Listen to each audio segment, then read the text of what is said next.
you're coming on a road trip with me. The other part of my life that I don't really talk about just simply because I can't is I referee high-level basketball from high school, college, all of it. And today we are headed into the city, 2 hours away, to referee a full day of basketball today and tomorrow. So you're coming with me and we're gonna yap business, life, behind the scenes, questions, all those good things, okay? So let's do this.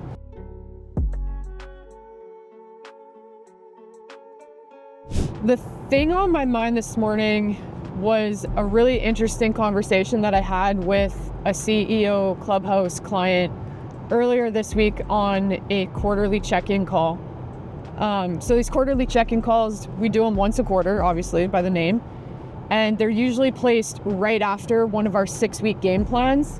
And so every 6 weeks, we go through this planning cycle where they've narrowed down what is their next focal thing, like what is the one thing that they're going to focus on and build in the project they're going to work on for the next 6 weeks.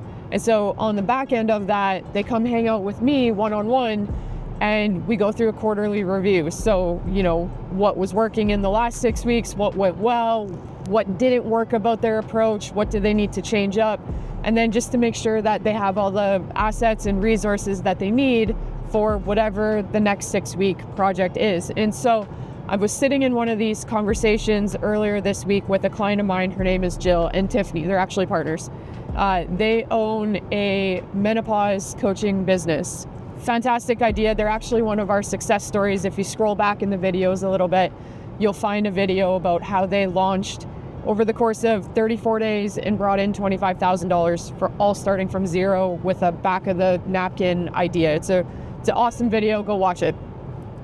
So anyways, we were in our quarterly review and one of the questions that they brought up was, hey, we've had some cancellations come in of clients who were about halfway through their program. And so for context, they run a 9-month program. Clients come in, they get nutrition, fitness, and like hormonal and that type of coaching over the course of 9 months and have this awesome life transformation. It's really cool.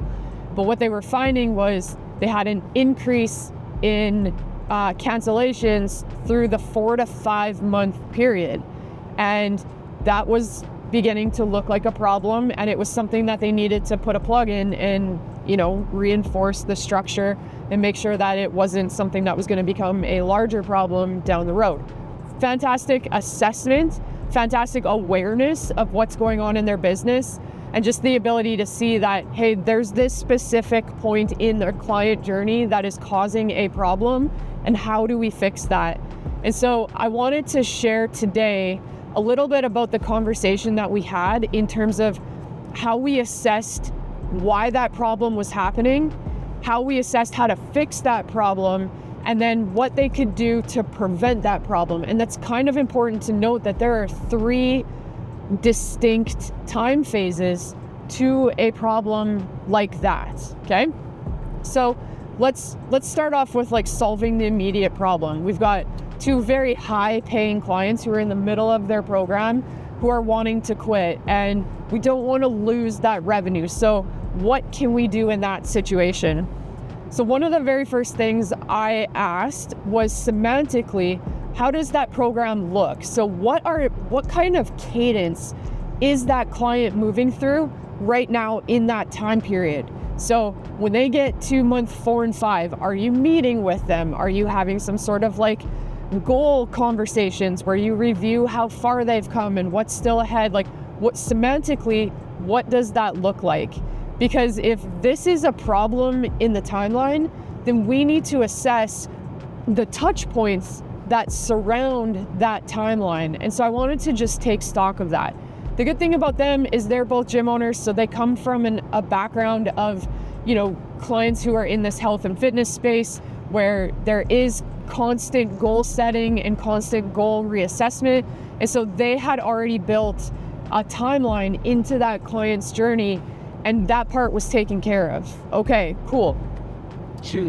the next question I asked them is, if I became a client, what does my sort of like line of progress look like?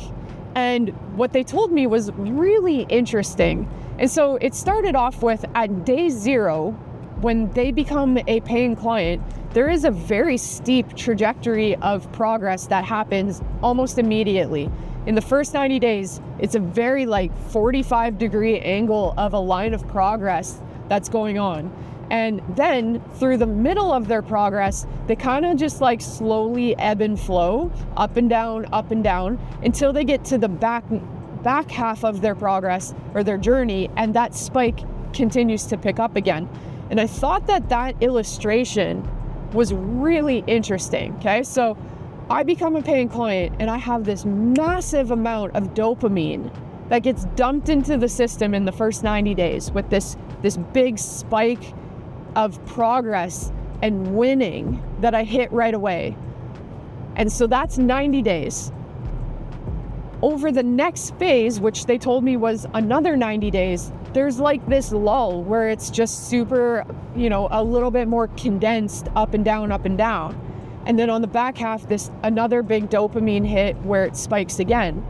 And coincidentally, not surprisingly, the clients that were quitting were in that little small up and down part of the graph.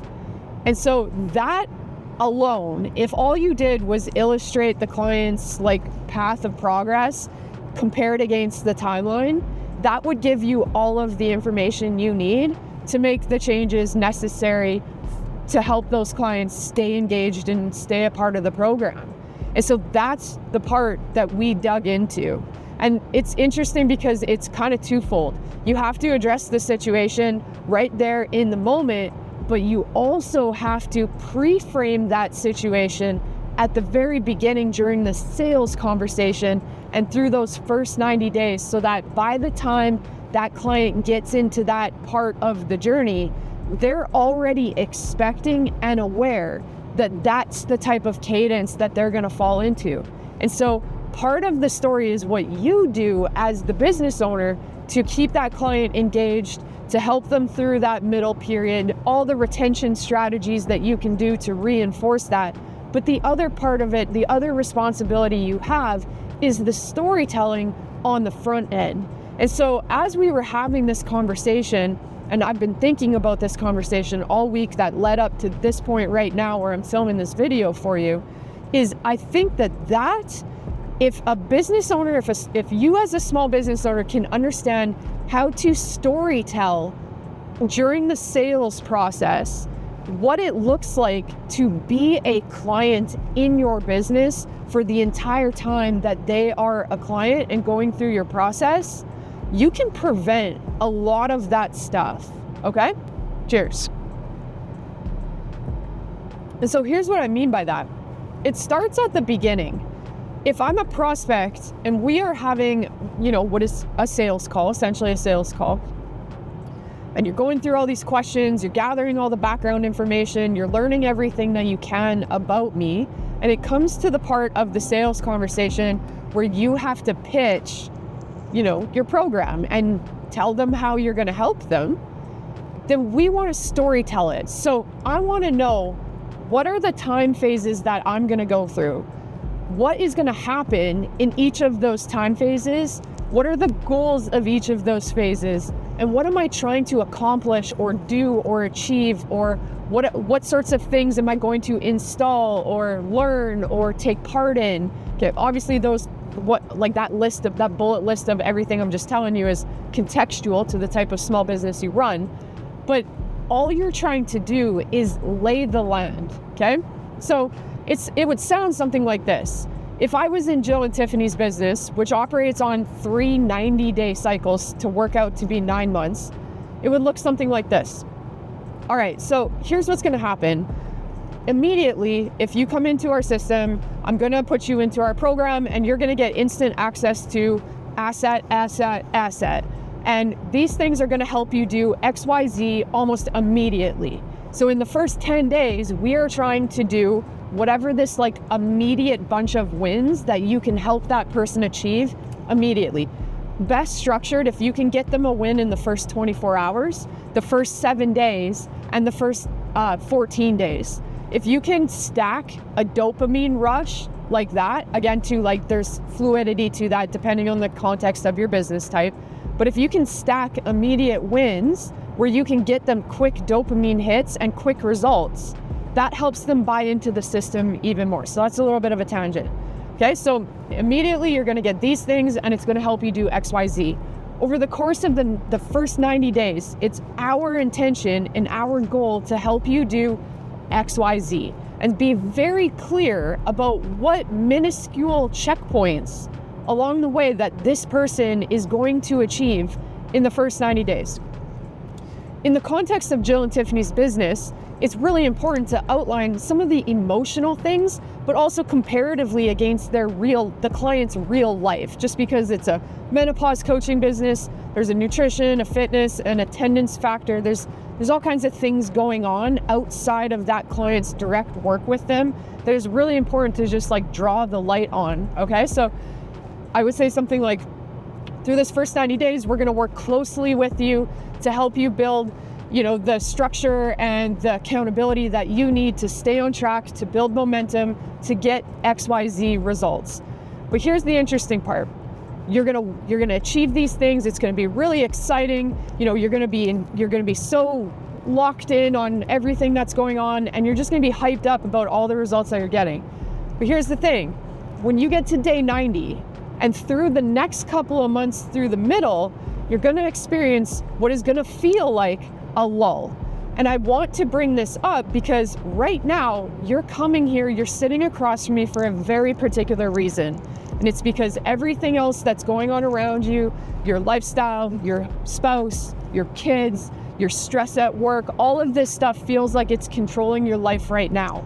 And so you've gone out of control, you've you're spinning your tires a little bit, you don't really know what you should be doing. But by the time you get to month 4, and you experience this lull, while your job through these middle months is just consistency and keep applying the patterns that we've already built, you're gonna be challenged.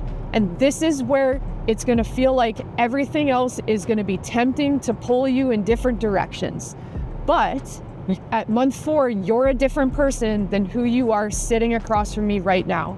And at month 4, you're gonna communicate with us. You're gonna be open and transparent and honest and vulnerable about what's going on and how you're feeling, so that you and I can work closely together to modify how we approach and how we apply the things you learn in the first 90 days. And that's gonna be the differential maker for you. Right now, you don't have those tools. And so it feels completely out of control and wild and really stressful. But on month 4, when you go through that middle phase 2, you've got me on your side, you have our community on your side, and we're gonna put it all into play together. And that's how we're gonna make progress, so that when we get to phase 3, you're gonna experience that rush again. You're gonna see all of the hard work come together, all the reps you put in, all the momentum you stacked start to compound. And that's when it's gonna get exciting. So something as simple, that was off the cuff, so maybe it was a little long and drawn out. I also don't know the semantics and the specific language Jill and Tiffany would use, but just simply to illustrate my point of, here are the 3 phases. Here are the timelines associated with those phases. Here's the goals that we have and the things that we're gonna do. And more importantly, here's how you're gonna feel. But here's how it's going to be different when it starts to feel challenging than how challenging it might feel right now as you're trying to do this on your own, okay? So being able to lay the land on the front end during the sales conversation sets all the expectations along the way, so that that client knows exactly what it's gonna feel like, what it's gonna look like, and what they can expect down the road, so that when they get to month 4 and they start to feel that challenging aspect, they don't just shut down and say, I can't do this, or life is too stressful, I've got too much going on, and so on and so forth, okay? The other part of it is how you communicate the storyline through the first 90 days. And I feel like this is a missed opportunity on a lot of people, especially coaching businesses, but this is just in the service industry as a whole. of being able to reiterate that storyline and also bring it into your actual delivery of your service and how you reinforce that storyline. From a coaching perspective, maybe it's a visual representation that they are consistently checking back in on to reference where they are along that timeline, so that not only do they hear it from you, but now they visually see it. They're consistently comparing themselves against it. There's a way to gamify it, for lack of better words. And being able to reiterate that story through the first 90 days, in this particular instance of where her clients were falling off on month 4, becomes really important when that client approaches month 4, right? Because for 90 days, they've had it reinforced in their mind that at month 4, things are going to get a little bit challenging, but also reinforcing that, there's the community, there's these tools, there's this plan, there's the coaches, there's the people that are going to help them get through this situation differently than they did when they were struggling prior to starting. Right. Now, sometimes it's hard if you don't really understand the structure of your business and how it relates to your marketing and your sales. So when I tell you to just story tell, it might not make sense to you. This is something that we build out in the very first 10 days, not even 10. This is something that we build out in the first 2 or 3 days of working inside the CEO Clubhouse, is just understanding what exactly your model looks like. What are you promising? What problems are you solving? What desires do your clients actually have? And then what are your solutions that you provide to reinforce those problems and those desires? And when you can visually lay that out and add some marketing language, some intentional strategic marketing language behind it, it comes way easier to choreograph. And that's literally the right word. It becomes way easier to choreograph the sales process and choreograph how you interact and storytell with your clients, because you have this visual representation and some marked language to represent each of those stages. And I really truly feel that this is an element of being a business owner and understanding exactly what you do and who you can help and how, that they often leave on the table. And so my guess is, if you're watching this and you've got this far into the video, it's probably something that you haven't done and you might not know what it looks like. So if that's you, just hit up my Instagram, type 99 in my DMs, and let's walk through what that might look like for you. It's that critical. It's the number one thing that we do immediately when clients come into the CEO Clubhouse, because it's that important. It is a very foundational anchor to everything that happens with your marketing, your sales, and now in this context, your retention with your clients, which I think is super interesting. So that was just a conversation that I had with my clients earlier this week in one of our quarterly check-ins. I really think that is a valuable lesson that I wanted to share, and I think not a lot of business owners are thinking about or maybe even aware about, because years ago I wasn't either. And when I learned how to choreograph that part of it, it became so much easier to talk about what it is that I do, who I help, and what it looks like to work with us inside the CEO Clubhouse. So, hey, I haven't done a lot of driving videos yet, but I really do enjoy just yapping at the camera while I'm driving. And obviously I do a lot of driving because I do a lot of reffing out of town. So if this was interesting to you, if this format really vibes for you, just leave me a comment. Let me know that this is useful. Let me know that you enjoy this type of content. Just give me a little bit of an ego boost so that I know to keep doing this. Or if you are a hater, you can leave that comment too. I'll take the algorithm bump. All right, check you guys later.